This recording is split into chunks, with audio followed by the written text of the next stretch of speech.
Rules. நம்ம சேலஞ்சோட முக்கியமான rules: zero money spend, no paid ads, no paid tools, free AI tools மட்டும் use பண்ணி இன்கம் ஜென்ரேட் பண்ண முடியுமான்னு டெஸ்ட் பண்ண போறோம். இந்த வீடியோல அந்த ஜேர்னியோட ஃபர்ஸ்ட் எக்ஸ்பெரிமெண்ட்டை பத்தி சொல்ல போறேன்.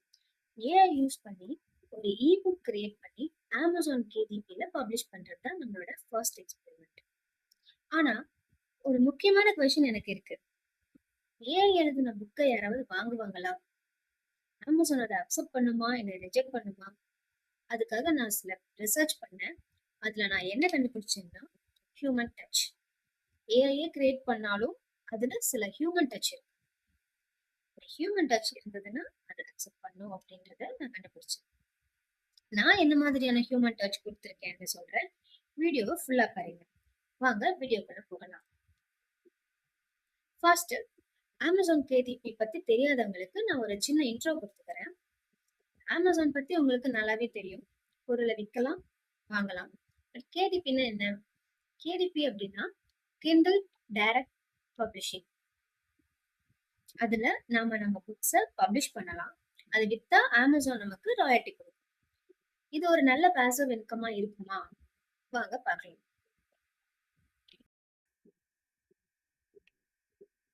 புக் எழுதுறதுக்கு ஃபர்ஸ்ட் ஸ்டெப் கரெக்டான நீட்ஸ் செலக்ட் பண்ணணும். Finance, career, education, cooking, craft, religion, story telling, parenting, self care, அந்த மாதிரி நிறைய நீட்ஸ் இருக்கு. நான் செலக்ட் பண்ணியிருக்க நீட்ஸ் வந்துட்டு ஸ்டோரி டெல்லிங். ஸோ நான் ஸ்டோரிஸ் டெல்லிங் செலக்ட் பண்ணியிருக்கிறதுனால என்னோட அடுத்த ஸ்டெப் வந்து ஜானர் செலெக்ஷன். ஸோ என்ன ஜானர்ல நான் புக் எழுத போறேன் அப்படின்றது. Love, romance, science fiction, action, horror, fantasy, இந்த மாதிரி இன்னும் நிறைய ஜானர்ஸ்லாம் இருக்கு. பட் நான் செலக்ட் பண்ணியிருக்கிறது ஃபேண்டசி. அதுக்கு ஒரு மேஜிக் வேர்ல்டு மாதிரியான ஒரு கான்செப்ட். அடுத்த ஸ்டெப் என்ன அப்படின்னு பாத்தீங்கன்னா ப்ராம்ப்ட் கிரியேஷன். ஸோ அந்த ப்ராம்ப்ட் அப்படின்னா என்ன அப்படின்னா, ப்ராம்ப்ட் அப்படின்றது ஒரு லாங்குவேஜ். அது என்ன லாங்குவேஜ்னா நமக்கும் ஒரு ஏஐக்கும் நடுவில் இருக்க ஒரு லாங்குவேஜ். ஸோ ஒரு ஏஐ கூட நம்ம எப்படி பேச முடியும் அப்படின்னா இந்த ப்ராம்ப்ட் மூலமா மட்டும்தான் நம்மளால பேச முடியும்.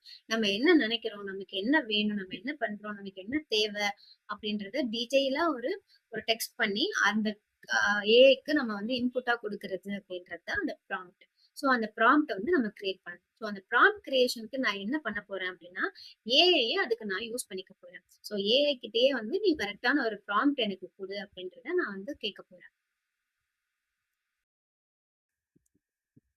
ப்ராம்ப்ட் எழுதுறதுக்கு நான் வந்து சாட் ஜிபிடி தான் யூஸ் பண்ணியிருக்கேன். ஸோ இப்போ என்னோட சாட் ஜிபிடி டேஷ்போர்ட் தான் நீங்கள் பார்த்துட்டு இருக்கீங்க. ஸோ இதில் வந்து நான் ஃபர்ஸ்ட் வந்து ஒரு சிம்பிளான ஒரு ப்ராம்ப்ட் கொடுக்குறேன். என்னன்னா நான் வந்து நான் ஸ்டோரி எழுதணும், ஸோ நான் ரைட் பண்ணணும். அதுக்கு வந்து எனக்கு நீ ஒரு பெஸ்ட் ப்ராம்ப்டை ஃபர்ஸ்ட் எனக்கு கிரியேட் பண்ணி கொடு. நான் ஃபர்ஸ்ட் எடுத்தவொடனே வந்து புக் எனக்கு கிரியேட் பண்ணுன்னு நான் கேட்கல. ஃபர்ஸ்ட் வந்து எனக்கு கரெக்டான ஒரு ப்ராம்ப்ட் எனக்கு கிரியேட் பண்ணி கொடு. நான் இந்த ஜானர் தான் செலக்ட் பண்ணியிருக்கேன். எனக்கு இந்த மாதிரியான ஒரு கான்செப்ட் தான் எனக்கு வேணும் அப்படின்ற மாதிரி நான் அதுக்கு ஃபர்ஸ்ட் ஒன்று கொடுத்துருக்கேன். ஸோ லைக் கார்பரேட் ஃப்ரீ, எந்த எக்ஸிஸ்டிங் ஸ்டோரியில இருந்து காப்பி பண்ணாம எனக்கு ஒரு அந்த புக் வந்து எனக்கு வேணும் அப்படின்ற மாதிரி கொடுத்துருக்கேன். ஸோ இதுக்கு வந்து அதை எனக்கு ஒரு ப்ராம்ப்ட் கொடுத்தது. அந்த ப்ராம்ப்டை நான் ஃபர்ஸ்ட் வந்து வெரிஃபை பண்ணேன். ஸோ ஃபர்ஸ்ட் நம்ம எடுத்த உடனே வந்து அதை கொடுக்கறது எல்லாத்தையுமே வந்து நம்ம ஃபாலோ பண்ணணுன்ற அவசியம் இல்லை. ஃபர்ஸ்ட் நம்ம செக் பண்ணிட்டு அதுல ஏதாவது கரெக்ஷன்ஸ் வேணும் அப்படின்னா நம்ம வந்து அதை கேட்கலாம். ஸோ எனக்கு இதை வந்து இங்க மாத்தி கொடு, எனக்கு அதை வந்து அங்க மாத்தி கொடு அப்படின்னு சொல்லி நம்ம அந்த ப்ராம்ப்டை முதல்ல நம்ம அதெல்லாம் என்ஹான்ஸ் பண்ணிருக்கேன். ஸோ அந்த மாதிரி கேட்டு நான் கொஞ்சம் கொஞ்சமா என்னோட ப்ராம்ப்டை வந்து இன்னும் ஸ்ட்ராங் பண்றேன். ஸோ கொஞ்சம் கொஞ்சமா ஸ்ட்ராங் பண்ணி எனக்கு அது ஒரு ஃபைனலா எனக்கு எந்த ரிசல்ட்டா எனக்கு என்ன ப்ராம்ப்ட் கிடைக்குதோ அதை யூஸ் பண்ணி நான் வந்து நான் அதை யூஸ் பண்ணி நான் ஒரு புக் எழுதினேன் அப்படின்னா அது எனக்கு இன்னுமே வந்து சூப்பரான ஒரு அவுட்புட்டா கிடைக்கும் அப்படின்றதுனால நான் வந்து அந்த ப்ராம்ப்டை வந்து என்ஹான்ஸ் பண்ணிட்டே இருக்கேன் கொஞ்சம் கொஞ்சமா. எனக்கு இன்னும் கொஞ்சம் இப்படி மாத்து, எனக்கு அப்படி மாத்து, எனக்கு அந்த சாப்டர்லாம் கியூரியஸா இருக்கணும், எனக்கு எப்படி பண்ணுது அப்படின்னு சொல்லி நான் அதுகிட்ட கேட்கறேன். ஸோ கொஞ்சம் கொஞ்சமா என்னோட ப்ராம்ப்டை வந்துட்டு நான் என்ஹான்ஸ் பண்ணதுக்கு அப்புறம் எனக்கு வந்து ஃபைனலா அது ஒரு ப்ராம்ப்ட் எனக்கு கொடுத்துச்சு. ஸோ அந்த ப்ராம்ப்ட்ல நான் என்ன ஃபைனலா நான் சொல்லியிருந்தேன் அப்படின்னா என்னோட டாபிக்கா இருக்கட்டும், என்னோட புக்கோட அந்த கேரக்டர்ல இருந்து ஒரு கேரக்டரோட நேம்ல இருந்து ஒரு முக்கியமான டிசிஷன்ஸ்ல இருந்து எல்லாத்தையும் நான் தான் வந்து சூஸ் பண்ணுவேன். நீங்க என்கிட்ட அதை கொஸ்டினா கேட்டு நான் தான் அதுக்கு வந்து நான் சூஸ் பண்ணுவேன் அப்படின்ற மாதிரி நான் அந்த ப்ராம்ப்ட்ல அதை கொடுத்துருந்தேன். ஸோ அப்ப வந்து அதாவது ஒரு முக்கியமான டெசிஷன் இருக்கும்போது அது என்கிட்டயே வந்து ஆப்ஷன்ஸ் கேட்கும். இந்த டெசிஷனுக்கு போலாமா? இந்த டெசிஷனுக்கு போலாமான்ற மாரி எனக்கு ஒரு ஆப்ஷன் கேட்கும். நான் எந்த ஆப்ஷன குடுக்குறேனோ, அதுல இருந்து திரும்ப ஸ்டோரி வந்து கன்டின்யூ பண்ணும். அதே மாதிரி கேரக்டர் செலக்ஷனா இருக்கட்டும், கேரக்டரோட நேம் செலக்ட் பண்றதா இருக்கட்டும், டைட்டில் செலக்ட் பண்றதா இருக்கட்டும். நீ வந்து எனக்கு ஃபர்ஸ்ட் ஒரு 10 ஐடியாஸ் எனக்கு குடு. அதுல எது பெஸ்ட்டா இருக்குன்னு நான் செலக்ட் பண்ணி தரேன். அத நீ கன்டின்யூ பண்ணிக்கோ அப்படின்ற மாரி நான் அதுக்கு ப்ராம்ப்ட்லயே வந்து சொல்லியிருக்கேன். ஸோ அத சொல்றதுல தான் வந்து என்னோட ஹியூமன் டச் வந்து எனக்கு இதுல அதிகமா நான் வந்து பண்ணியிருக்கேன். இப்ப எனக்கு கிடைச்ச இந்த ஃபைனல் ப்ராம்ப்ட் எடுத்து, நான் இன்னொரு ChatGPTயோட நியூ சாட் ஓப்பன் பண்ணி, நான் அதுல பேஸ்ட் பண்றேன். ஸோ அதுல பேஸ்ட் பண்ண உடனே, நான் வந்து 10 ஐடியாஸ் குடுக்கணும் அப்படின்ற மாரி நான் அதுக்கு இன்ஸ்ட்ரக்ட் பண்ணியிருந்தேன் இல்லையா? ஸோ அதனால அது எனக்கு 10 ஐடியாஸ் குடுக்குது. ஸோ எனக்கு இந்த மாதிரியான ஐடியாஸ் ஒரு அதோட டேக் லைன்ல இருந்து, அதோட டைட்டில்ல இருந்து இவங்க தான் மெயின் ஹீரோ, மெயின் ஹீரோயின் இவங்க பேரு, அவங்களோட ரோல் என்ன அப்படின்ற மாரி எனக்கு ஒரு 10 ஐடியாஸ் குடுக்குது. நான் அதுல இருந்து ஒரு ஐடியாவ செலக்ட் பண்ணேன். செலக்ட் பண்ணிட்டு, அதுல எனக்கு ஐடியா பிடிச்சிருந்தது. ஆனா, அந்த கேரக்டர்ஸோட நேம் எனக்கு அவ்வளவா பிடிக்கல. அதனால நான் அந்த நேம சேஞ்ச் பண்ண சொல்லியும் நான் அதுகிட்ட கேட்டேன். ஸோ நேம சேஞ்ச் பண்ணிட்டு, அந்த நேமுக்கும் எனக்கு சஜஷன்ஸ் குடு. ஒரு 10லருந்து 20 நேம் காம்பினேஷன்ஸ் எனக்கு குடு அப்படின்னு சொல்லிட்டு, நான் அதுல முக்கியமான மெயின் ஹீரோவோட நேம சேஞ்ச் பண்றேன். ஸோ மெயின் ஹீரோட நேம் அண்ட் ஹீரோயினோட ஏஜ் இந்த மாதிரி சில சில விஷயங்கள்லாம் சேஞ்ச் பண்றேன். தென் அந்த ஹீரோயின்ஸோட ஃப்ரெண்ட்ஸ் எல்லாம் இருப்பாங்க இல்லையா? அவங்களோட சின்ன கேரக்டர்ஸ், அவங்களோட சின்ன சின்ன நேம் அது எல்லாத்தையுமே நான் வந்து கொஞ்சம் மாடிஃபை பண்றேன். ஸோ இது எல்லாத்தையுமே நான் அதுக்கு அந்த ஏஐக்கு நான் அது ப்ராம்ப்ட் மூலமா குடுத்துட்டு, ஃபைனலா நான் வந்து இது எனக்கு ஓகே அப்படின்னு சொல்லி நான் செலக்ட் பண்ணிட்டேன். ஸோ என்னோட ப்ராம்ப்ட் வந்து தமிழ்ல வந்து ஆ எனக்கு ஒரு நாவல் ஃபார்மேட்ல எனக்கு வேணும் அப்படின்றத நான் குடுத்திருந்தேன். அதனால எனக்கு தமிழ்ல அதோட நாவல் ஃபார்மேட்ல எனக்கு குடுத்திருக்கு. பட் அதுலயும் எனக்கு அன்வான்டடான சிலதெல்லாம் வந்து இருந்துச்சு. நான் அது எல்லாத்தையுமே ரிமூவ் பண்ணேன். ஸோ இதெல்லாம் எனக்கு தேவையில்ல. இதெல்லாம் எனக்கு வேணும் அப்படின்னு சொல்லி நான் செலக்ட் பண்ணி ஃபைனலான எனக்கு என்னோட இத வந்து நான் செலக்ட் பண்ணி எடுத்துக்கிட்டேன் என்னோட ஸ்டோரிய. ஸோ அதுக்கப்புறம் வந்து பார்த்தீங்கன்னா, எனக்கு ஒரு சாப்டர் வைஸ் வேணும். இப்போ ஃபுல் ஸ்டோரியும் வந்து ஃபுல் சாப்டர் வைஸ் வேணும் அப்படின்றதுனால, ஸோ இங்க பார்த்தீங்கன்னா தெரியும் நான் ஒரு சாப்டரா அது கூட கேட்டிருக்கேன்.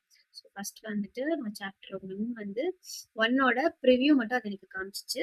நான் எனக்கு ப்ரிவ்யூ ஓகே. நான் அத ப்ரிவ்யூ வந்து நான் ஃப்ரீஸ் பண்ணி ஓகே அப்படின்னு சொன்னதுக்கப்புறம், ப்ரொசீட் சொன்னதுக்கப்புறம், எனக்கு வந்து ஃபுல் சாப்டர் மாதிரி நான் அத கேட்டிருக்கேன். அது எனக்கு சாப்டர் 1 வந்து ஃபுல்லா எனக்கு ரைட் பண்ணி குடுத்துருக்கு. ஓகேங்களா?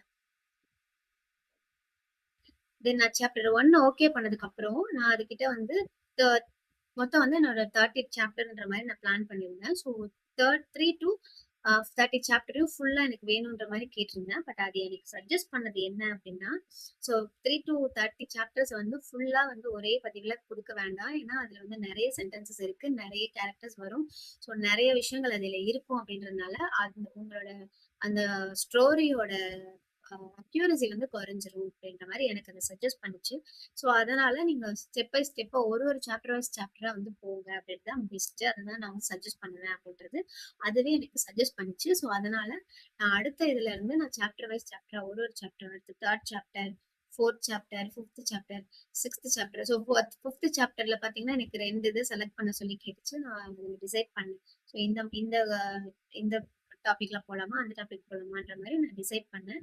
ஸோ நான் என்ன டெசிஷன் எடுத்திருக்கேனோ, அந்த டெசிஷனுக்கு அது திரும்பவும் கதைய வந்து கன்டின்யூ பண்ணுச்சு. So 6த் chapter. ஸோ அது மாரி நான் 30 சாப்டர்ஸ இதே மாரி நான் செலக்ட் பண்ணி எடுத்துக்கிட்டேன்.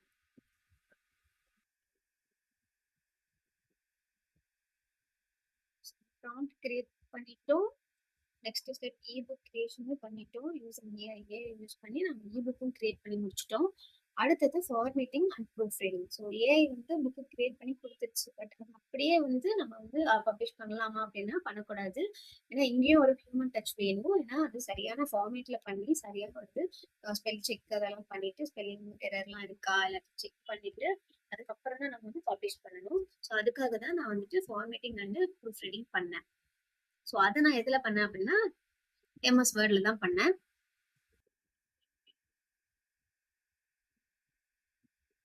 ஸோ ஏஐ குடுத்த ப்ராம்ப்ட்ட நான் கொண்டு வந்து எம்எஸ் வேர்ட்ல பேஸ்ட் பண்ணிட்டு, அதுல சின்ன சின்ன ஸ்பெல் செக்லாம் இருந்தது.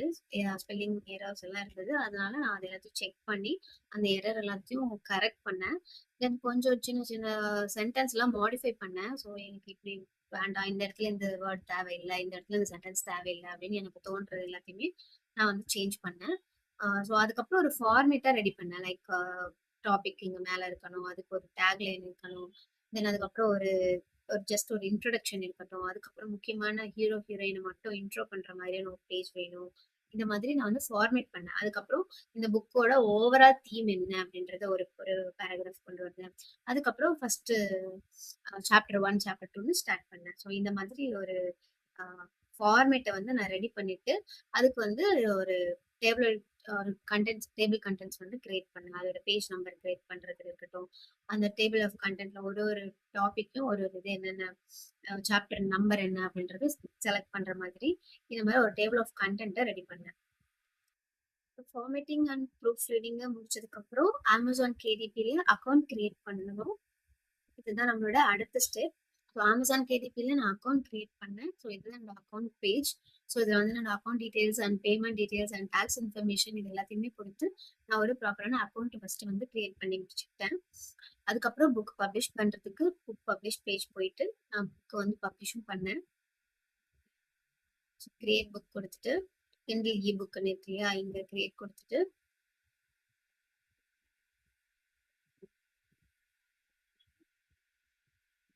எங்க புக் டைட்டில் அண்ட் ஆத்தரோட நேம் அண்ட் இது எல்லாத்தையுமே நான் வந்து செக் பண்ணி கரெக்டாக ஃபில் பண்ணேன். ஃபில் பண்ணிட்டு என்னோட புக்கோட சம்மரி வந்து இங்க இந்த இடத்துல கொடுத்தேன். தென் இங்க ஒரு முக்கியமான விஷயம் நான் நோட் பண்ணேன். அது நான் கண்டிப்பா உங்ககிட்ட சொல்லணும். ஸோ அது என்ன விஷயம் அப்படின்னா பப்ளிஷிங் ரைட்ஸ். ஸோ உங்களுக்கு வந்து பப்ளிஷிங் ரைட் இருக்கா இல்லையா அப்படின்ற ஒரு கொஷின் கேட்குது இல்லையா. இந்த கொஷின் வந்து ரொம்ப முக்கியமா வந்து நோட் பண்ண வேண்டிய ஒரு விஷயம். ஏன் அப்படின்னா நமக்கு வந்து புக் வந்து செல் ஆச்சு அப்படின்னா நமக்கு ராயல்ட்டி கொடுப்பாங்க அப்படின்ற மாதிரி நான் இனிஷியல்ல சொல்லியிருந்தேன் இல்லையா. ஸோ அந்த ராயல்ட்டி வந்து இந்த ஆப்ஷனை பேஸ் பண்ணி தான் நமக்கு வந்து ராயல்ட்டி வந்து கிடைக்க போகுது. ஸோ உங்களுக்கு வந்து நம்ம ஃபர்ஸ்ட் ஆப்ஷன் வந்து I own a copyright. So நம்ம கிட்ட காப்பிரைட் இருக்கு அப்படின்னா நம்ம இந்த ஆப்ஷனை செலக்ட் பண்ணுவோம். நம்ம கிட்ட காப்பிரைட் இல்லை, நம்ம வந்து காப்பிரைட் வாங்கலாம், இப்பதான் இனிஷியலா நான் வந்து ஸ்டார்ட் பண்ணிருக்கேன் பிகினர் அப்படின்னா நம்ம வந்து இந்த ஆப்ஷன் தான் செலக்ட் பண்ணி ஆகணும். So this is a public domain work அப்படின்றத நம்ம செலக்ட் பண்ணி ஆகணும். ஸோ இப்போ நான் இந்த ஆப்ஷனை செலக்ட் பண்ணேன் அப்படின்னா எனக்கு என்னோட ராயல்ட்டி பர்சன்டேஜ் என்ன அப்படின்னா 35%. ஸோ நீங்க ஒரு புக்கு செல் ஆச்சு அப்படின்னா 35% வந்துட்டு ராயல்ட்டியா அமேசான் வந்து உங்களுக்கு பே பண்ணுவாங்க. அரல்ஸ் நம்ம கிட்ட காப்பிரைட் இருந்தது, நம்ம காப்பிரைட் வாங்கிட்டோம் அப்படின்னா காப்பிரைட் ஆப்ஷனை செலக்ட் பண்ணலாம். இதுக்கு எவ்வளவு பர்சன்டேஜ் ராயல்ட்டி அப்படின்னு பாத்தீங்கன்னா 70% ராயல்ட்டி பே பண்ணுவாங்க. ஸோ புக்கோட அமௌண்ட்ல இருந்து ஒரு புக்கோட ரேட்ல இருந்து 70% கமிஷனை நமக்கு அமேசான்ல இருந்து கிரெடிட் பண்ணுவாங்க. ஸோ இப்போ நமக்கு வேற ஆப்ஷன் கிடையாது, நம்ம காப்பிரைட்லாம் வாங்கல, அதனால 35% ராயல்ட்டி அக்செப்ட் பண்ணி தான் ஆகணும். ஆக்சுவலி இது எனக்கு ஒரு பெரிய டிசப்பாயின்மெண்டா இருந்தது இந்த பப்ளிஷ் பண்ணும்போது. ஸோ அதனால இதை நான் உங்ககிட்ட மென்ஷன் பண்றேன். தென் நீங்க கொடுத்துருக்க எல்லா கொஸ்டினுக்கும் நான் ஆன்சர் பண்ணிட்டு என்னோட கேட்டகரி என்ன எல்லாத்தையும் கொடுத்துட்டு நான் சேவ் அண்ட் கண்டினியூ கொடுத்தேன். ஸோ கொடுத்ததுக்கு அப்புறம் என்னோட புக் வந்துட்டு பப்ளிஷ் ஆச்சு. சேவ் அண்ட் கண்டினியூ கொடுத்ததுக்கு அப்புறம் என்னோட புக் வந்துட்டு ரிவ்யூல வச்சிருந்தாங்க. ஸோ இப்போ வந்து இது லைவ் ஆயிடுச்சு. ஸோ புக் வந்து பப்ளிஷ் ஆயிடுச்சு. ஆக்சுவலா ரிவ்யூவோட டைம் வந்து எனக்கு 3 days ஆச்சு. அந்த அதுலயே மென்ஷனே பண்ணியிருந்தாங்க ரிவ்யூ வந்து டேக் 2 to 3 days டைம் அப்படின்னு சொல்லி மென்ஷன் பண்ணியிருந்தாங்க. ஸோ எனக்கு ரிவ்யூ முடியறதுக்கு எனக்கு 3 days ஆச்சு. தென் 3 daysக்கு அப்புறம் எனக்கு இப்போ இது வந்து லைவ் ஆயிருக்கு. ஸோ நான் இதோட எவ்வளோ ப்ரைஸ் கொடுத்துருக்கேன் அந்த மாதிரி ஒரு விஷயமும் உங்களுக்கு காமிச்சிருக்கேன். ஸோ இதுலேயே வந்து நம்ம மல்டிபிள் கண்ட்ரீஸ்க்கு வந்து இது நம்ம செல் பண்ற ஆப்ஷன்ஸ் இருக்கு. ஸோ மல்டிபிள் கண்ட்ரீஸ் நம்ம செல் பண்ணும்போது ஒரு ஒரு கண்ட்ரிக்கும் ஒரு ஒரு ப்ரைஸை வந்து நம்மளால கொடுத்துக்க முடியும். ஸோ நான் என்ன ப்ரைஸ் லிஸ்ட் கொடுத்துருக்கேன் அப்படின்றது பார்த்தீங்கன்னா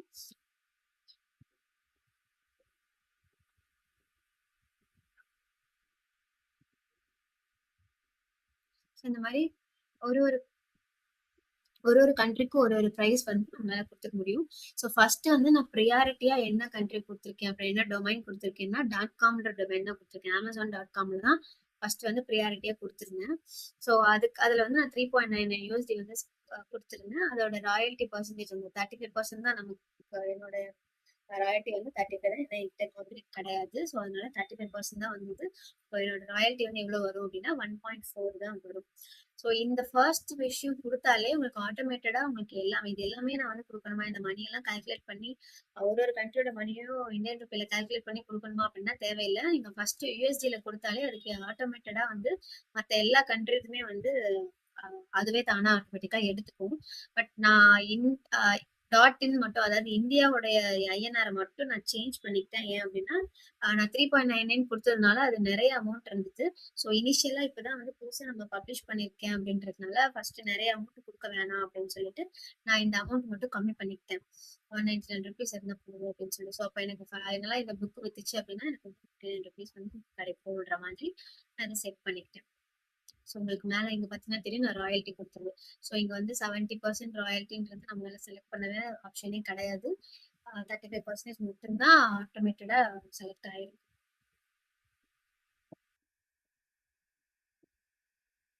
அக்கௌண்ட் கிரியேட் பண்ணி முடிச்சிட்டோம். நெக்ஸ்ட் ஸ்டெப் இபுக் பப்ளிஷ் பண்ணியும் முடிச்சிட்டோம். ஏஐ பயன்படுத்தி 10 நிமிஷத்துல இபுக் கிரியேட் பண்ணலாம், 15 நிமிஷத்துல அமேசான் கேடிபில பப்ளிஷ் பண்ணலாம் அப்படின்னு நிறைய வீடியோஸ் பார்த்துருப்பீங்க. ஆனா நான் அதுக்கு முழுசா அக்ரி பண்ண மாட்டேன். ஏன்னா இபுக் கிரியேட் பண்றது ஈஸி, ஆனா பீப்புள் வாங்குற மாதிரி இபுக் கிரியேட் பண்றது தான் சேலஞ்ச். டோட்டலா வந்து நான் இதுக்குன்னு ஸ்பெண்ட் பண்ண டைம் பாத்தீங்கன்னா டோட்டலா 7 டேஸ். ஏன்னா 3 to 4 டேஸ் வந்து புக்குக்கே ஸ்பெண்ட் ஆச்சு. புக்கு கிரியேட் பண்றதுக்கே 3 to 4 டேஸ் ஆச்சு. தென் வந்து பப்ளிஷ் பண்ணதுக்கு அப்புறம் 3 டேஸ் ரிவ்யூக்காக வெயிட் பண்ணிட்டு இருந்தோம். ஸோ ரிவ்யூக்கு 3 டேஸ் எடுத்துக்கிட்டாங்க. ஸோ டோட்டலா வந்து 7 டேஸ் ஸ்பெண்ட் ஆயிடுச்சு. அமௌண்ட் எவ்வளோ ஸ்பெண்ட் பண்ணியிருக்கேன் அப்படின்னு பார்த்தீங்கன்னா 0. ஸோ நோ மணி, எல்லாமே வந்து ஃப்ரீயாக தான் யூஸ் பண்ணி, ஃப்ரீ டூல்ஸ் மட்டும் தான் யூஸ் பண்ணியிருக்கேன். ஸோ எந்த ஒரு மணியும் ஸ்பெண்ட் பண்ணலை. தென் அதே மாதிரி வீக்கோனோட இன்கமும் 0.